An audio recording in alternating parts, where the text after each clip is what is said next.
इस्लाम में जो सज़ाएँ हैं वो सज़ाएँ कई वजूहात की बिना पर हैं। इमाम मोहम्मद ग़ज़ाली रहमतुल्लाह ताला अलैह आप फरमाते हैं कि इस्लाम में जो सज़ाएँ हैं उसकी वजह क्या है?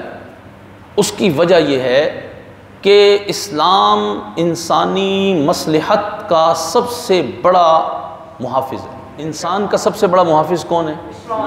इस्लाम। अब इंसान की हिफाजत के लिए उसके माल की भी हिफाजत है, उसके नस्ब की भी हिफाजत है, उसकी जान की भी हिफाजत है, ठीक है, इसी तरह उसके दीन की भी हिफाजत है। हिफ्ज़े माल के लिए अल्लाह ताला ने जो सज़ा रखी वो क्या रखी कि अगर कोई शख्स माल किसी का चोरी कर ले, तो मुसलमान का माल चोरी हुआ है, तो अब इसकी सज़ा क्या होगी कि उस शख्स का हाथ काट दिया जाए। अगर हाथ काट दिया जाएगा तो इससे क्या फ़ायदा पहुंचेगा इस सज़ा से कि दूसरा कोई भी शख्स ये जुर्म उसको पता है कि सख्त सज़ा है। अच्छा, अगर इस सज़ा की जगह पर कैद में डाल दिया जाए, अगर इसको कैद में डाल दिया जाए तो ये याद रखें जब वो कैद से छूटेगा और अगर पाकिस्तानी जेल में डाल दिया जाए, उसको सेंट्रल जेल कराची या लांडी जेल में डाल दिया जाए या कोट लखपत में डाल दिया जाए, तो वो और बड़ा, पहले चोर था अब डाकू बन के निकलेगा।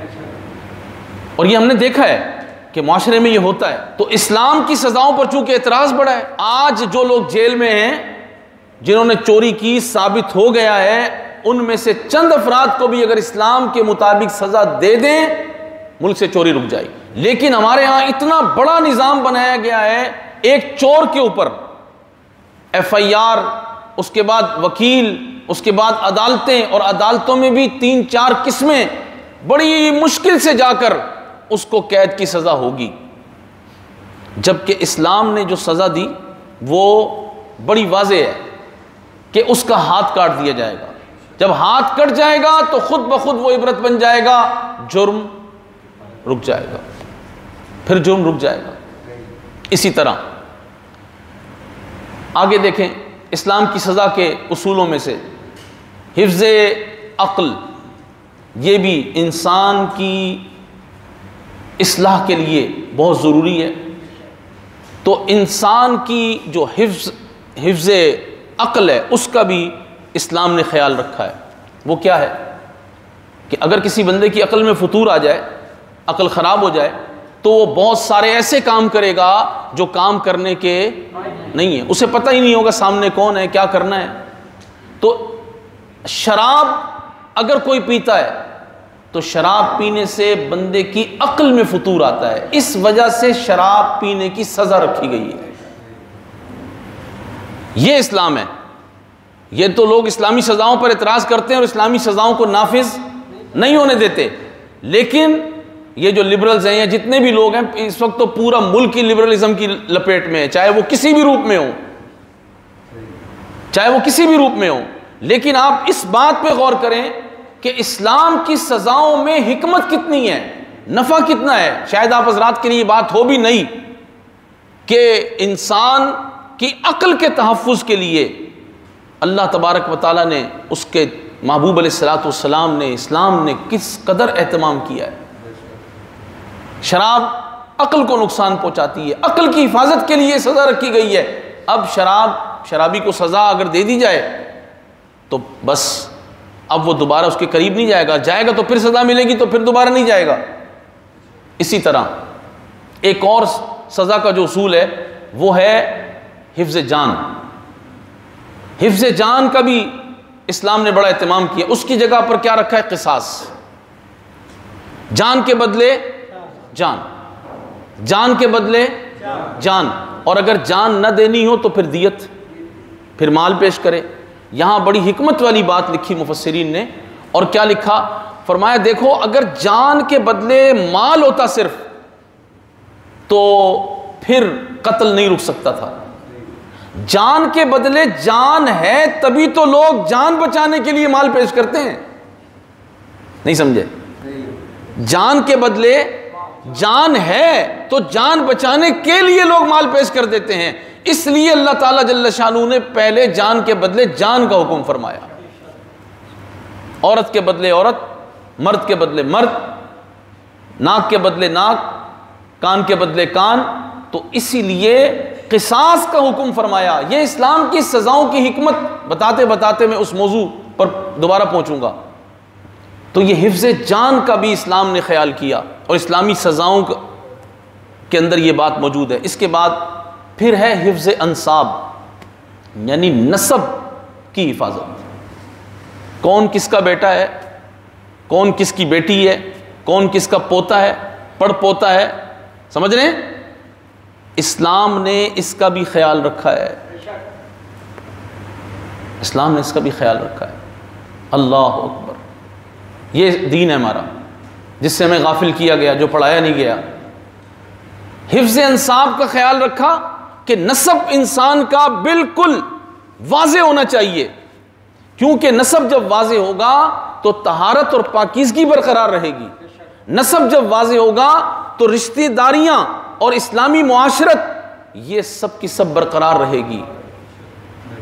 तो इस्लाम ने हिफ्ज़ अंसाब का ख्याल रखा। हिफ्ज़ अंसाब यानी नसब की पाकीज़गी किस चीज़ से मुतासिर होती है? ज़िना और बदकारी से। तो अब बदकारी की सज़ा रख दी गई, उसमें कोड़े मारने से लेकर रिजम करने तक, यानी संसार करने तक सज़ा रखी गई, उसकी मुख्तलिफ सूरतें रखी गई।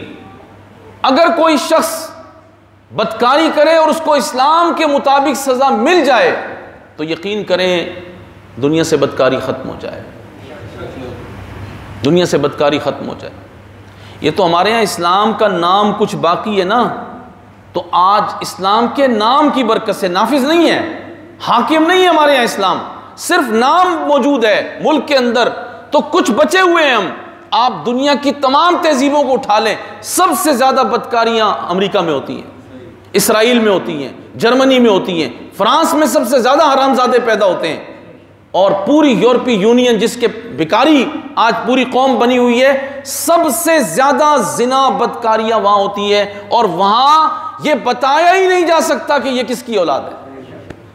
आप तो बताते हैं जी मेरे 7 दादाओं का नाम पूछ ले, मैं बता दूंगा आपको। ये इस्लाम की बरकत है, ये इस्लाम की बरकत है कि आप बता सकते हैं कि मेरे 7 दादाओं के नाम ये हैं। ऐसे ही है ना जी? क्यों? इसलिए कि नसब महफूज है। नसब महफूज कैसे है? नसब इस्लाम की बरकत से महफूज है।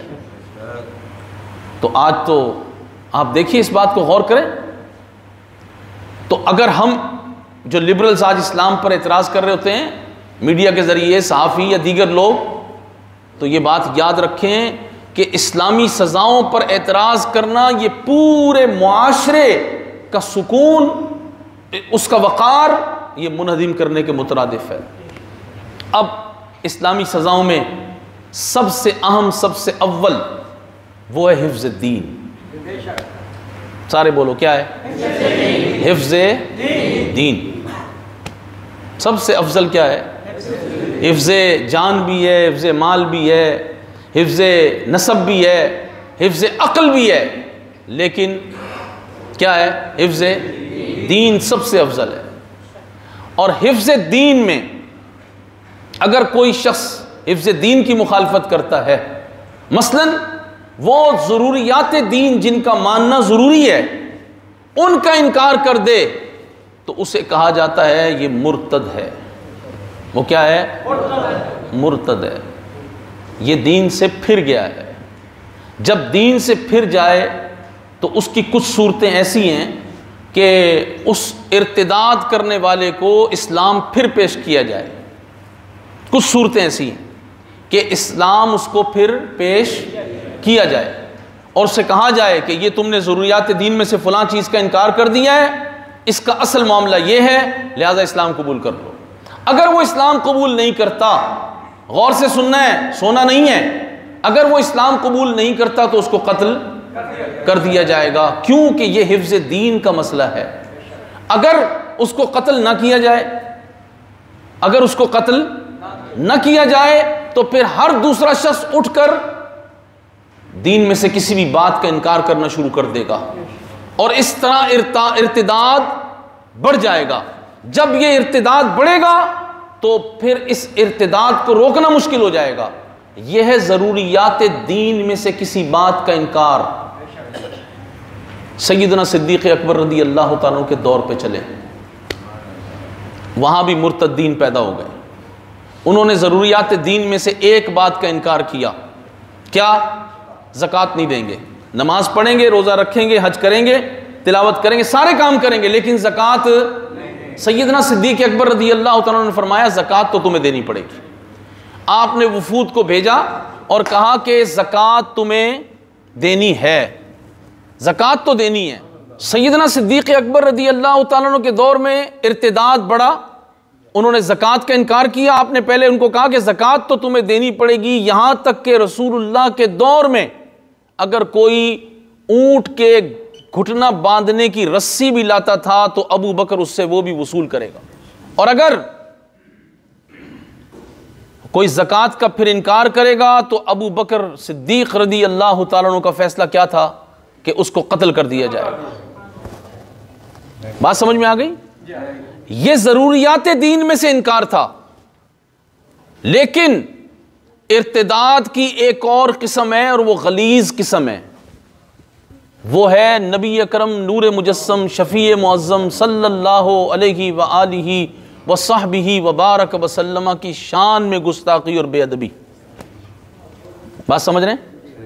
हुजूर की शान में गुस्ताखी और बेअदबी अगर ये कोई शख्स करता है तो फिर याद रखें कि उस शख्स को किसी किस्म का मौका नहीं दिया जाएगा।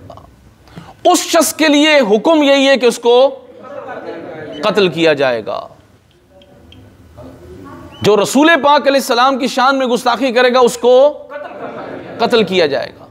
और ज़रूरियात दीन में से किसी बात का मुनकिर है तो उसका मसला जुदा है। और रसूलुल्लाह सल्लल्लाहु अलैहि वसल्लम की शान अक़दस में बेअदबी करेगा तो उसका मसला, उसको कत्ल किया जाएगा। और ये कत्ल करना, ये अल्लाह रब्बुल जलाल ने कुरान में जो फरमाया वो भी मैंने आप हज़रात को बता दिया। और उसके अलावा हमारे आका और मौला हुजूर पुरनूर सय्यदुल आलमीन सल्लल्लाहु अलैहि वसल्लम ने खुद हुक्म फरमाया कि जो रसूलुल्लाह की शान में गुस्ताखी करता था उनको हुजूर ने खुद फरमाया जाके इनको कत्ल कर दो।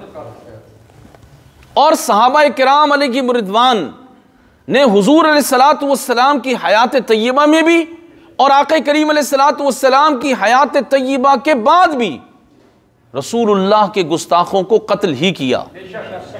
उनके साथ किसी किस्म की रियायत नहीं रखी गई। तो मैं अर्ज ये कर रहा था कि इस्लामी जो सजाएं हैं उन पर तो एतराज लिबरल्स, दीन से दूर लोग करते ही करते हैं। लेकिन ये बात भी बहुत काबिल गौर है कि पाकिस्तान की तारीख में जितने भी हुक्मरान गुजरे, जो भी हुकूमतें आईं, और बिलखुसूस जब से 295C पाकिस्तान के आईन का हिस्सा बना, हर हुकूमत जब भी आती है तो सबसे पहले वो 295C पर किसी ना किस्म का एतराज़ लाती है। उनको तकलीफ 295C से होती है। अगर आप हज़रात के बहुत करीब माजी की याददाश्तें भी कुछ ताज़ा हों तो आप जनरल मुशर्रफ के दौर से देख लें। जनरल मुशर्रफ का दौर आया तो जनरल मुशर्रफ ने आते ही 295C के साथ छेड़छाड़ करने की कोशिश की थी और ख़त्म नबूवत के अकीदे से छेड़छाड़ करने की कोशिश की थी।